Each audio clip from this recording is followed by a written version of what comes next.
तो सबसे पहले सानेह कराची की बात करेंगे, सानेह गुल प्लाज़ा की बात करेंगे, जहां पर रेस्क्यू ऑपरेशन चौथे रोज़ में दाखिल हो गया है। जैसा कि आपके इल्म में है कि अब तक तकरीबन 28 लाशें निकाली जा चुकी हैं, जिनमें से 11 की शनाख्त मुकम्मल हो चुकी है। बिल्कुल ऐसे ही, और 80 से ज़ायद अफराद अब भी लापता हैं। और इस हवाले से डिप्टी कमिश्नर साउथ के मुताबिक सर्च ऑपरेशन आज मुकम्मल कर लिया जाएगा। उन्होंने ये भी बताया कि इमारत के कमज़ोर होने की वजह से जो है ना वो जैक लगाया जा रहा है। और SBCA हुकाम ने गुल प्लाजा से मुत्तसिल रिम्पा प्लाजा को भी खतरनाक करार दे दिया, क्योंकि वो बहुत ज़्यादा इफेक्ट हुआ है। बिल्कुल बिल्कुल उसके बराबर में ही है रिम्पा प्लाजा। और ये पहली दफ़ा नहीं है कि गुल प्लाजा में आग लगी है, इससे पहले भी गुल प्लाजा में आग लग चुकी थी। और न सिर्फ गुल प्लाजा में आग लगी है, बल्कि रिम्पा प्लाजा में भी मुतअद्दिद बार आग लग चुकी है। दुकान मालिकान को इस सिलसिले में नोटिस भी जारी कर दिए गए हैं और लापता अफराद के लवाहिकीन भी बेबस दिखाई दे रहे हैं। ताज़ा तरीन सूरत हाल ज़ीशान मुगल से हम जान लेते हैं, वो वहीं पर मौजूद हैं। ज़ीशान, रात भर से आप यहाँ पर मौजूद हैं। सबसे पहले तो ये बताइएगा कि 28 अफराद की शनाख्त हो गई है और मज़ीद कितनी इम्कान ज़ाहिर किया जा रहा है कि वहाँ पर कितनी लाशें मज़ीद हो सकती हैं। एक तो इससे मुतालिक बताइएगा, और सर्च एंड रेस्क्यू ऑपरेशन से मुतालिक बताइएगा कि कितना फ़ीसद ये मुकम्मल हो चुका है।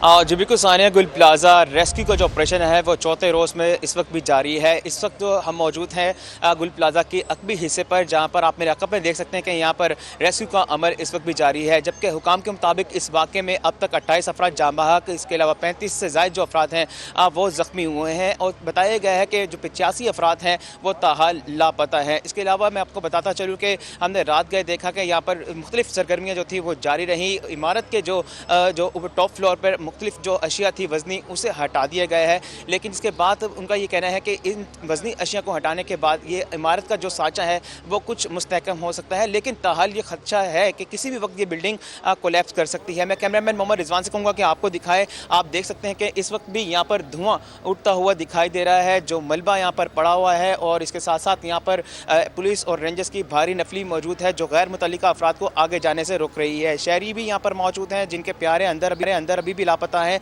लेकिन कोशिश की जा रही है रेस्क्यू काम की जानिब से इन्हें फौरी तौर पर यहाँ पर रेस्क्यू किया जाए। जब हमारी हुकाम से बात हुई, उनका ये कहना है कि अगर गुल प्लाजा के हवाले से बात की जाए तो ये इसका बेसमेंट, इसका फर्स्ट फ्लोर, सेकंड फ्लोर और थर्ड फ्लोर जो है वो इस वक्त वहाँ पर काम मुकम्मल कर लिया गया है। तकरीबन 70% काम यहाँ पर मुकम्मल कर लिया गया है। जो बाकी का काम है जहाँ पर बिल्डिंग कोलैप्स की गई है, इसके बराबर में रिम्पा प्लाजा है, वो भी काफ़ी ज़्यादा इफेक्टिव हुआ है। उसके 2 पिलर जो है वो टूट फूट का शिकार हैं, जिसके बायस यहाँ पर रात गए SBCA की जो टीमें हैं वो यहाँ पर पहुँची। उन्होंने मुआयना किया, मुआयना करने के बाद उनकी तरफ से रिपोर्ट जारी की गई और नोटिफिकेशन भी जारी किया गया जो दुकानदार हजरात हैं कि यहाँ पर जो रिम्पा प्लाजा है, यहाँ पर गैर यानी कि मुतल्लिका जो सरगर्मियाँ हैं उसे फौरी तौर पर मुअत्तल किया जाए, क्योंकि जो रिम्पा प्लाजा है उसे गिरने का भी यानी कि खदशा जाहिर किया गया है। और इसके साथ साथ यहाँ पर SBCA हुकाम का ये कहना है कि जो भी शख्स इस यहाँ पर मुतल्लिका सरगर्मियों में अमल दखल देगा उसके खिलाफ फौरी तौर पर कार्रवाई अमल में लाई जाएगी। अगर इसके हवाले से हमने आ रही है, जब मजीद गुफ्तगू हुई रेस्क्यू, उनका ये कहना था कि जो रिम्पा प्लाजा के बराबर वाला हिस्सा है जहाँ पर बिल्डिंग कोलैप्स कर गई है, दूसरा और तीसरा जो फ्लोर है यहाँ पर रेस्क्यू का अमल शुरू नहीं हुआ। अब से कुछ देर के बाद यहाँ पर रेस्क्यू का अमल शुरू कर दिया जाएगा, क्योंकि रात का वक्त था, इस वजह से यहाँ पर रेस्क्यू का अमल नहीं हो सका है।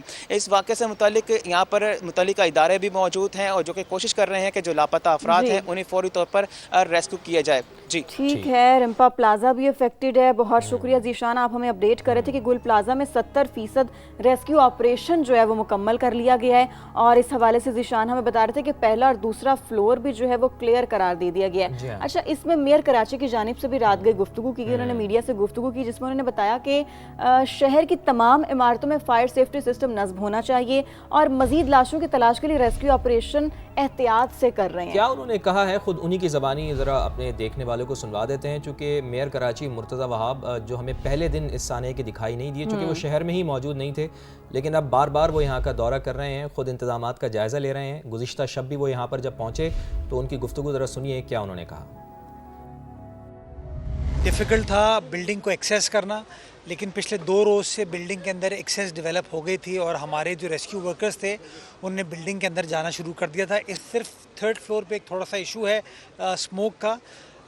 उन जगहों पे जहाँ पर गए हैं वहाँ से अब मज़ीद कोई बॉडी नहीं मिली है। जो सबसे बड़ा चैलेंज है कि जो मिसिंग लोगों की तफसीलात हमारे पास दर्ज की गई है और जो बॉडीज़ हम ट्रेस कर पाए उसमें एक डिफरेंस है। जो ये मस्जिद की साइड रैंप वाली साइड वाला पोर्शन जो कि मुनहदम हुआ है, जो गिर गया है, शायद उसके मलबे में हो। ड्रिलिंग का सिलसिला और जो स्ट्रक्चर है कंक्रीट उसको तोड़ने का सिलसिला जारी है और वो एहतियात के साथ काम किया जा रहा है। 3 मजीद डेड बॉडीज हैं जिनकी DNA के जरिए आइडेंटिफिकेशन हो गई है। वो सैम्पलिंग उन्होंने की थी 56 लोगों से, उसके बाद 3 के ऊपर कॉन्फर्मेशन आ गई है।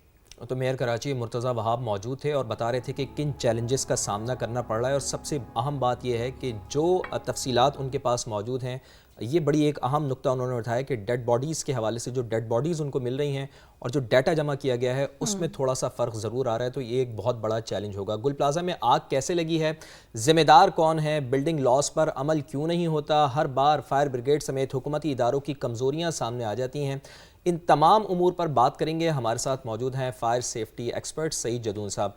सईद साहब, बहुत बहुत शुक्रिया आपके वक्त के लिए। सबसे पहले तो स्ट्रेट क्वेश्चन है आपसे, ये बताएं कि इंतहाई अफसोसनाक सानेहा गुल प्लाजा का जिम्मेदार क्या समझते हैं आप, कौन है? जी बिल्कुल, इसका जिम्मेदार देखिए सेफ्टी की जहाँ तक बात है उसमें हम कहते हैं कि सेफ्टी इज एवरीवन्स रिस्पॉन्सिबिलिटी। पहली बात तो ये कि हर बंदा ही जिम्मेदार है हर लेवल पे। लेकिन ये है कि वो चूंकि एक बिजनेस हब था और उसकी एक एसोसिएशन है और अपने तौर पे यकीनन उनकी जिम्मेदारी है कि वो तमाम लोगों से जो सब्सक्रिप्शन करते हैं उनसे इकट्ठा करते हैं अमाउंट और उसके बाद उनको सर्विसेज देते हैं, तो इन सारी चीज़ों के मामले में जिम्मेदार वहाँ की एसोसिएशन करार पाती है आमतौर पर। तो क्योंकि हर बंदा अपनी अपनी दुकान पे काम कर रहा है, अपने अपने बिजनेस को देख रहा है, ओवरऑल जो टेनेंट्स के पूरे सारे सिस्टम की जिम्मेदार है वो एसोसिएशन है।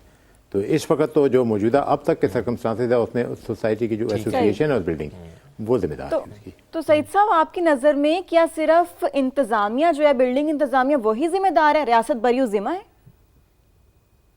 जी यकीनन स्टेट की जो देखें, हम सब अपना ज़ाती काम भी कोई कर रहे हैं तो वो असल में स्टेट ही का काम है। मैं अपने माँ बाप का भी बाद में हूँ, मैं स्टेट का पहले हूँ। किसी इलेक्शन में हो, मेरी गाड़ी है वो उठा के ले जाते हैं कि जी स्टेट को ज़रूरत है इसकी। तो स्टेट तो सूरत भरी इल्ज़मा नहीं है इसके अंदर, स्टेट जिम्मेदार है। स्टेट ने बहुत सारे इदारे अपने तौर पे बना रखे हैं, उनके दरमियान में इंटेग्रेशन होना चाहिए आपस में और एक कॉम्प्रिहेंसिव एक सिस्टम होना ज़रूरी है। लॉ ऑफ द लैंड एक बन चुका है, 2016 में बिल्डिंग कोड ऑफ पाकिस्तान बने, उसके बाद से ज़रूरत थी कि उसको by true letter and spirit उसको इन्फोर्स कर दिया जाता, तो वो अभी तक नहीं किया गया है किसी भी जगह। बस वो मुख्तलिफ शेल्फों में पड़ी हुई हैं और उनकी लाइब्रेरियों में बस जमा हो गई हैं जाके। बिल्डिंग कोड ऑफ पाकिस्तान के नाम से पाकिस्तान इंजीनियरिंग काउंसिल और NDMA ने मिल के उनकी काबिज की उन्होंने लॉ ऑफ द लैंड। सही साहब, ये भी ज़रा फरमाइएगा कि हमेशा से ही आग लगने का कोई वाक़या होता है तो फायर ब्रिगेड ताख़ीर से पहुंचती है, इसके बहुत से फैक्टर्स हैं। कराची में ज़ाहिर है जगह जगह ट्रैफिक जैम की सूरत हाल होती है, फिर खुदाई भी वहाँ पर हुई हुई है, तो इस वजह से ट्रैफिक जैम मामूल बना हुआ है और ये मामूल है कि जब भी आग लगती है तो फायर ब्रिगेड हमेशा से ताख़ीर से ही वहाँ पर पहुँचती है। फिर पानी उसके पास भी मौजूद नहीं होता, कम अज़ कम चलें आप ताख़ीर से पहुँच रहे हैं तो पानी तो आपके पास होना चाहिए ना। सबसे अहम आग बुझाने वाला अमला भी वहाँ पर बहुत कम होता है। क्या जदीद तरबियत की आप नहीं समझते कि कमी है?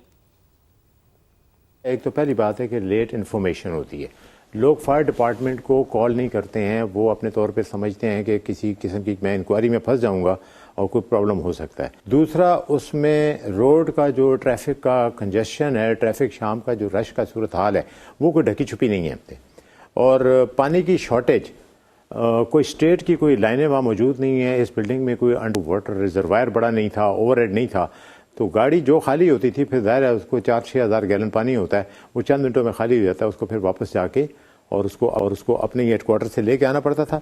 इसके अलावा जो है वहाँ पे जो तमाशाई थे, जो उस हादसे में जिनका कोई ताल्लुक नहीं भी है, वो राहगीर सारे स्पेक्टेटर जो तमाशबीन है, वो एक बहुत बड़ी रुकावट बन जाते हैं कि गाड़ी को पार्क कहाँ किया जाए। लोग अपनी पार्किंग अपनी गाड़ियाँ निकाल रहे होते हैं, ये एक बड़ा मसला बनता है। और